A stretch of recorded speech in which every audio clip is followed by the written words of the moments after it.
حقیقی میں اس کا استعمال عرف عام میں نہیں ہوتا ہے. اگر کریں گے بھی تو لوگ نہیں جانیں گے وہ معنی. استعمال فاشی، استعمال عام، معروف استعمال مراد ہے کہ عرف عام میں لوگ اس کو استعمال نہیں کرتے اس حقیقی معنی میں. خواص لوگ اگر استعمال کریں اس کا اعتبار نہیں ہے. اہل اصطلاح اگر جانتے ہیں، علماء کریں تو اس کا اعتبار نہیں ہے. بات ہے عرف عام کی.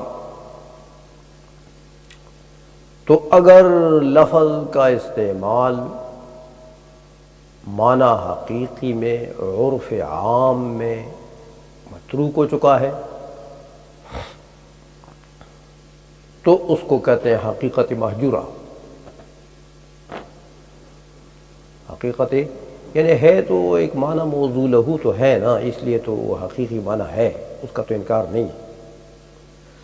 لیکن مرتبہ وضع میں تو وہ معنی اس لفظ کا ہے. واضح نے اس کو وضع تو کیا ہے ہاں، لیکن استعمال کے مرتبے میں جب بات آئی تو پھر وہ متروک ہے. تو جب اس کا استعمال عرف عام میں اس معنی میں نہیں ہوتا تو وہ حقیقی معنی تو ہے. اس لحاظ سے حقیقت تو کہو گے اس کو، اس سے تو انکار نہیں کیا جا سکتا. لیکن چونکہ استعمال کے مرتبے میں آ کر ترک ہو گیا ہے، نہیں استعمال ہوتا عرف عام میں، لوگ نہیں وہ لفظ بول کر وہ معنی مراد نہیں لیتے.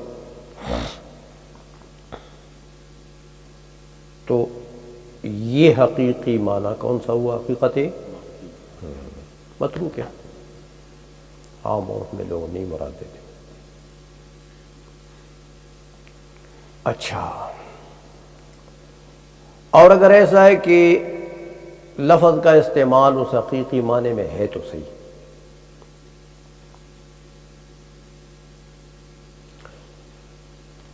لیکن اس حقیقی معنی مراد لینے میں تکلف ہے.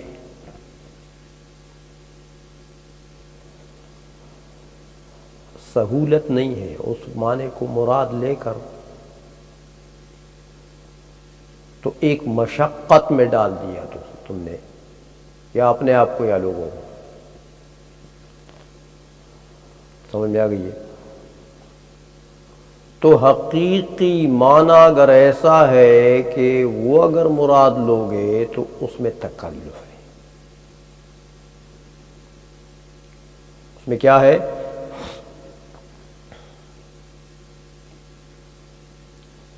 تو اس کو کہتے ہیں حقیقت متعذرہ. یعنی ہے تو سے حقیقی معنی ہے ہی کیونکہ وہ موضوع ہوئے، لیکن استعمال کے مرتبے میں جب آپ آئے نا تو اگر وہی معنی مراد لیتے ہو تو ایک مشقت میں تم نے لوگوں کو مبتلا کر دیا، اس معنی لینے میں مشقت.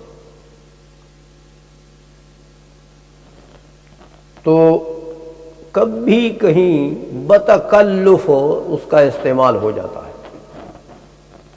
بتکلف، تکلف سے خالی نہیں ہے.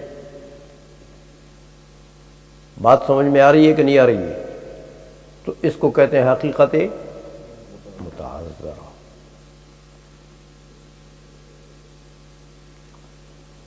اور اگر ایسا ہے کہ نہ بھائی حقیقی معنی ہے، نہ اس میں مرتبہ استعمال میں آ کر لفظ اس کا استعمال متروک بھی نہیں ہے اور اس میں تکلف بھی نہیں ہے،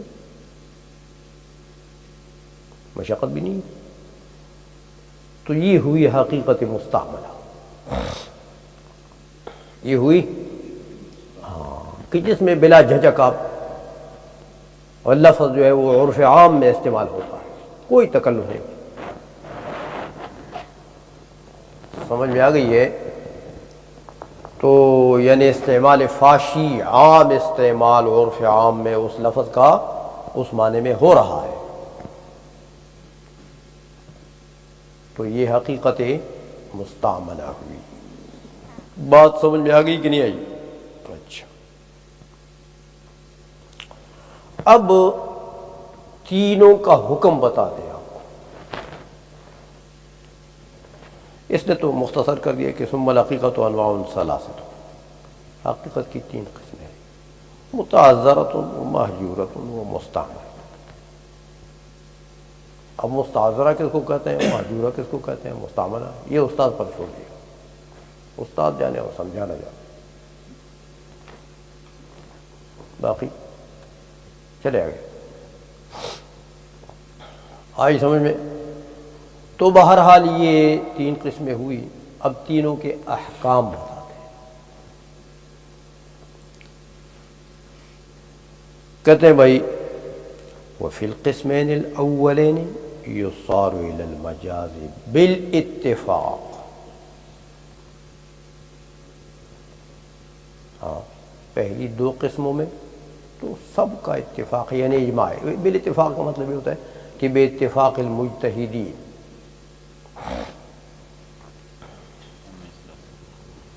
اب مسئلہ آئی سمجھ میں؟ تو بہرحال اب یہ تو اس کا حکم ہوا کہ پہلی دو صورتوں میں تو مجاز متعین، مجازی معنی لینا، کیونکہ حقیقت میں یا تو عرف عام میں استعمال ہی نہیں ہے، مہجور ہے، یا ہے تو اس میں مصیبت ہے، تو اس مصیبت میں ضرور ڈالنا ہے لوگوں کو۔ سمجھ میں آ گئی ہے؟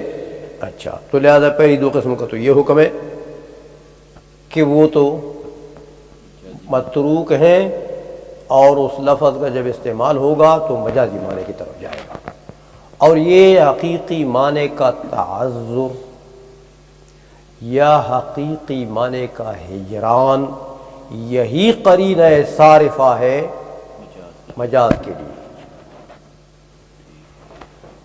مجازی معنی لیں گے تو آپ پڑھ چکے ہیں کہ قرینہ صارفہ ہونا چاہیے، حقیقت کو ترک کرنے کے لیے کوئی قرینہ ہونا چاہیے۔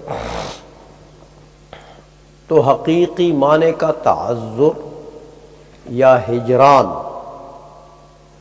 یہی قرینہ صارفہ ہے مجاز کے طرف لفظ کو پھیرنے کے لیے، باقی کسی قرینے کی ضرورت بھی نہیں ہے مجاز کے لیے۔ اچھا، اب اس کی مثال دیتے ہیں کہ دیکھو بھائی وَنَظِيرُ الْمُتَعَذَّرَةِ اذا حلف لا يأكل من هذه الشجرة ومن هذه القدر، کسی شخص نے قسم اٹھائی کہ واللہ لا آكل من هذه الشجرة، هذه معین کے لیے آتا، اشارہ کیا کسی خاص پودے کی طرف، میوہ پودا ہے، سیب کے پودے کی طرف، کہ واللہ لا آکل من هذه الشجر۔ اب شجرہ کا استعمال اس درخت کے، عین درخت، اس لکڑی میں، یہ جو مرطوب لکڑی ہے اس میں ہے کہ نہیں ہے؟ لوگ کہتے ہیں تو شجرہ کا حقیقی معنی کیا ہے؟ یعنی یہ تنا جو اس کا ہے، یہ لکڑی، خشب،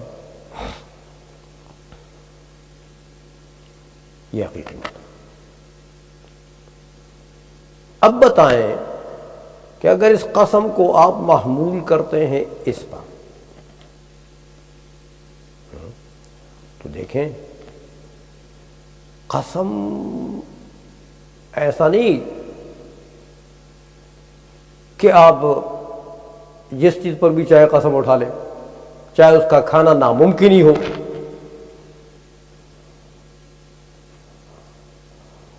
ایسا نہیں ہے۔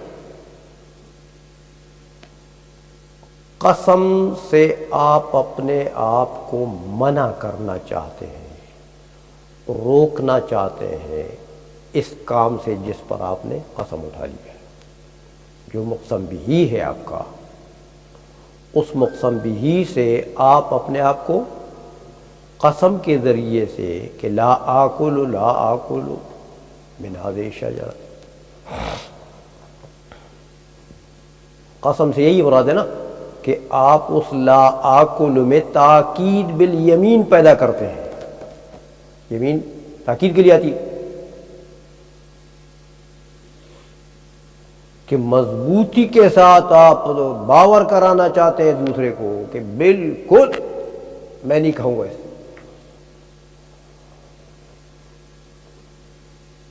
سمجھ میں آ گئی ہے؟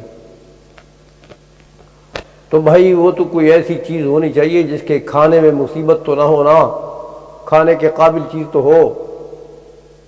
یہ جو اتنی تکلیف آپ کر رہے ہیں اور قسمیں اٹھا رہے ہیں، یہ ایسی بات پر ہے کہ جس کو کھایا ہی نہیں جا سکتا، یا اس کے کھانے میں مشقت ہے، تکلیف ہے، مصیبت میں ڈالتے ہیں۔ سمجھ میں آ گئی ہے؟ اس لیے یہ یمین کسی ایسی چیز پر ہونی چاہیے جو کھانے میں کچھ لذت ہو، کچھ کھانے میں کچھ مزہ ہو، دل چاہے بھی کھانے کو، تو پھر آپ یمین کریں نہیں کھاؤں گا تو کوئی بات تو ہے نا۔ اور اگر آپ یمین اٹھاتے ہیں ایسی چیز پر کہ میں یہ لاؤڈ اسپیکر نہیں کھاؤں گا، میں یہ کتاب نہیں کھاؤں گا، ہاں میں یہ سیڑھی نہیں کھاؤں گا، میں یہ درخت نہیں کھاؤں گا، یہ لکڑی نہیں کھاؤں گا، تو یہ تو آ گیا، لوگ نہیں کھاتے ہیں اس کو۔ سمجھ میں آ گئی ہے؟ تو ٹھیک ہے کہ شجرہ کا معنی حقیقی ہے وہ تنا، لیکن اس تنے کے کھانے میں تکلف ہے۔ اگر تنے کو آپ کھانے کے قابل بنائیں گے تو جناب اس کو کوئی معجون بنانا پڑے گا، طبیب کو لاؤ گے، ہاں طبیب کے نزدیک بھی وہ تنا جو ہے وہ ہو قابل دوائی۔ سمجھ میں آ گئی ہے؟ تو پھر وہ جا کر اس کو کاٹے، پھر اس کا صفوف بنائے، ہاں تو پھر جا کے وہ پکی آپ کو دے، تو یہ آسان کام ہے اس کو پکی بنانا؟ کتنا تکلف ہے اس میں؟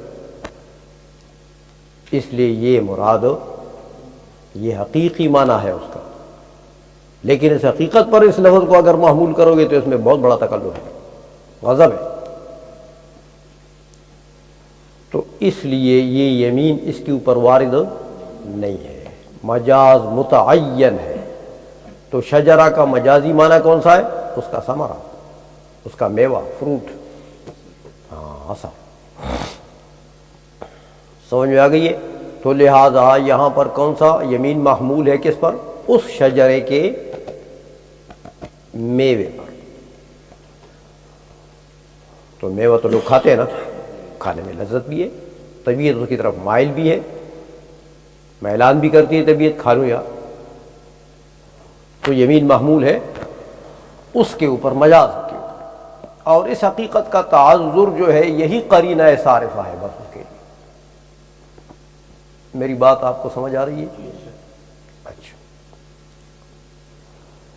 اسی طرح قدر کی بات ہے، وہ کوئی ہانڈی ابل رہی ہے نا، اس میں گوشت ہے یا کوئی چیز پک رہی ہے، اس نے کہا واللہ لا آکل من ھذا القدر، قسم اٹھائی اس قدر سے نہیں کھاؤں۔ اب قدر کا حقیقی معنی بھی ہے، مجازی معنی بھی ہے۔ حقیقی معنی یہ برتن، مجازی معنی معافی ہے جو اس کے اندر ہے۔ سمجھ میں آئیے؟ تو اب اگر اس یمین کو آپ قدر پر محمول کرتے ہیں کہ اس ہانڈی، یہ جو ہانڈی ہے نا، یہ ہانڈی تو وہ ہانڈی یا ٹیکریوں کی ہے یا لکڑی کی ہوگی یا اسٹیل کی ہوگی یا کسی سلور کی ہوگی، کوئی چیز ہوگی، تو یہ چیزیں کھانے کی ہیں، اور کھانے کے قابل اس کو بناؤ گے تو وہی بات ہوگی۔ ہاں بڑا تکلف ہے اس میں، سمجھ میں آ گئی ہے؟ تو یہ حقیقت متعذرہ ہے، حقیقی معنی تو ہے، کیونکہ قدر کا وضع تو ہے اسی چیز کے لیے، لیکن استعمال کے درجے میں آ کر اس میں بڑا تکلف ہے۔ بات سمجھ میں آ گئی ہے؟ تو مجاز متعین ہے، مجازی معنی کون سا ہے؟ معافی ہے، معافی القدر، سمجھ میں آ گئی ہے؟ اچھا، تو یہ دو مثالیں اس نے، او من هذا القدر فإن اکل الشجرة او القدر متعذر، دیکھا کہ شجرہ کا کھانا، عین شجرہ کا، عین قدر کا کھانا یہ متعذر ہے، فینصرف ذلك الى المجاز، ہاں الى ثمرة شجرة، ہاں وإلى ما يحل في القدر، جو چیز حلول کرتی ہے قدر میں داخل ہے، حتى لو أكل من عين الشجرة أو من عين القدر بنوع تکلف لا يحنث، حقیقی معنی تو مراد ہی نہیں ہے، تو کوئی تکلف کر کے اگر اس شجرہ سے صفوف بنا لیا کھا لیا، یا قدر کا کشتہ بنا لیا کھا لیا، تو اس سے حانث یمین میں حانث نہیں ہوگا، کیونکہ حقیقی معنی تو مراد ہی نہیں ہے یہاں پر، جب مراد ہی ہے تو اس کی تو چھٹی ہے، کھاؤ اگر کھا سکتے ہو تو، سمجھ میں آ گئی؟ اچھا،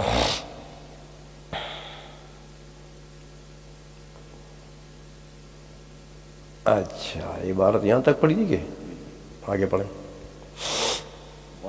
دیتے ہیں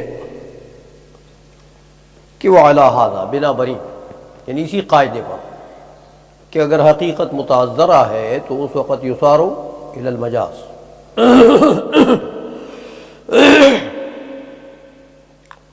فرماتے ہیں کہ اگر کوئی شخص قسم اٹھائے کہ لا یشرب من ھذہ البیر،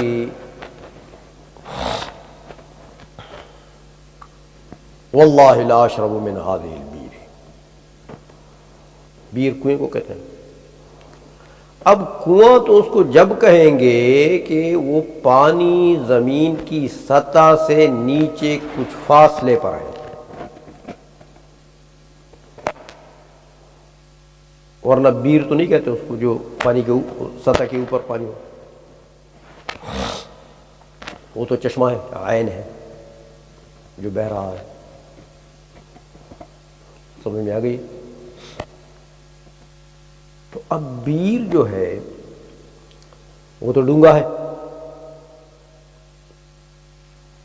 وہ کہتا ہے کہ مجھے قسم ہے کہ میں اس بیر سے نہیں پیوں گا، اس بیر سے، اب بیر سے پینے کے حقیقی معنی بھی ہے، مجازی بھی ہے۔ حقیقی معنی یہ ہے کہ جناب آپ منہ لگا کر ایسا،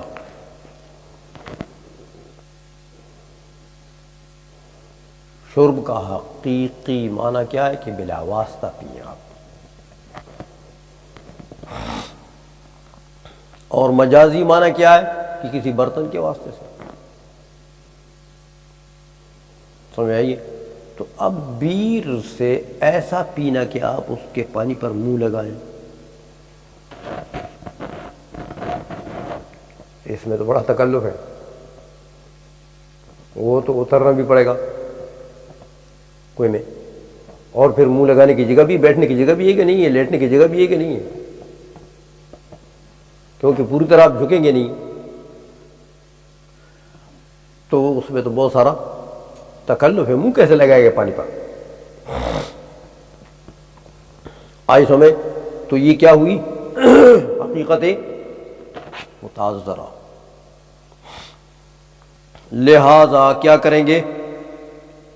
ينصرف ذلك الى الاغتراف، مجازی معنی کی طرف ہو جائیں گے۔ مجازی معنی کون سا ہے؟ کہ چلو سے پی لے، یا کوئی گلاس وغیرہ کسی ذریعے سے پی لے، ڈول نکال کے تو پی لے، تو وہ ڈول بھی گلاس کی طرح ہی، یہ اور بات ہے کہ وہ بڑا ہے. تو مطلب ہے کسی واسطے سے آپ پئیں، یہ مجازی معنی ہے اور یہی متعین ہے یہاں پر، کیونکہ حقیقت میں تکلف ہے، مشقت ہے. بات سمجھ میں آ گئی ہے؟ حتی لو فرضنا انه لو کرع بنوع تکلف لا يحدث، کیونکہ حقیقی معنی مراد ہی نہیں یہاں پر. لہذا اگر یہ اتر گیا وہاں پر کنویں میں اتر گیا، اچھا، اور اتفاق ایسا ہوا کہ کنویں کے بیچ میں ایک بڑا پتھر ہے، اس پر آرام سے بیٹھ گیا اور خوب پیروں کو پھیلا کر جناب گھٹنے لگا دیے ہو، منہ لگا دیا پانی کے اوپر اور پی لیا، تو حقیقی معنی پر تو عمل ہو گیا، لیکن اس سے حارث نہیں ہوگا، کیونکہ یہ یمین میں مراد ہی نہیں تھی. یہ چیز تو اتنی کیفیت تو مراد نہیں تھی یمین میں، تو جب مراد اس پر یمین ہی نہیں ہے تو یمین نہیں تو حارث کیا ہوا؟ آئی سمجھ میں؟ اچھا، لا يحدث بالاتفاق، کیونکہ یمین ہی نہیں ہے اس کے اوپر تو حارث بھی نہیں ہوگا اجماع. بات سمجھ میں آ گئی ہے؟ ہو گیا. محجورہ کی آگے چلائے، وہ اس میں استعمال کے درجے میں آ کر وہ محجور ہو گیا تو حقیقت محجورہ کہتے ہیں. حقیقی معنی ہے لیکن متروک ہے. یا معنی حقیقی مراد لینے میں تکلف ہے، متعذر ہو گئی، یا معنی حقیقی میں دونوں میں سے کوئی چیز نہیں ہے. یہ معنی حقیقی کی بات ہو رہی ہے، مجازی کی نہیں. معنی حقیقی کو مراد لینے میں کوئی تکلف بھی نہیں ہے اور عرف میں وہ محجور بھی متروک بھی نہیں ہے، تو پھر وہ معنی وہی معنی حقیقی مراد لیں گے اس سے، اس کو حقیقت مستعملہ کہتے ہیں.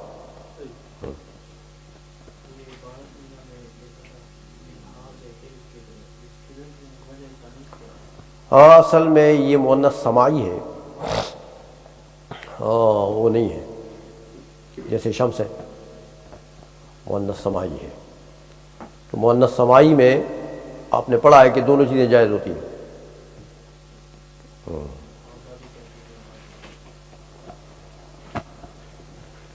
اچھا جی، حقیقت متعذرہ کی بات تو آپ نے پڑھ لی، مثالیں بھی سمجھ لی. اب یہ آپ کو حقیقت محجورہ کی مثالیں دیتے ہیں. تعریف تو میں نے آپ کو بتا دی تھی، یاد ہوگی آپ کو. تو فرماتے ہیں دیکھیں، ایک آدمی ایسا ہے کہ وہ قسم اٹھاتا ہے کہ واللہ لا اضع قدمی فی دار فلان، واللہ لا اضع قدمی فی دار فلان.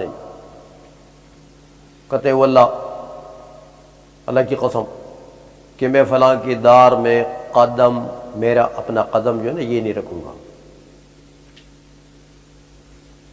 سمجھ میں آ گئی ہے؟ اب دیکھیں،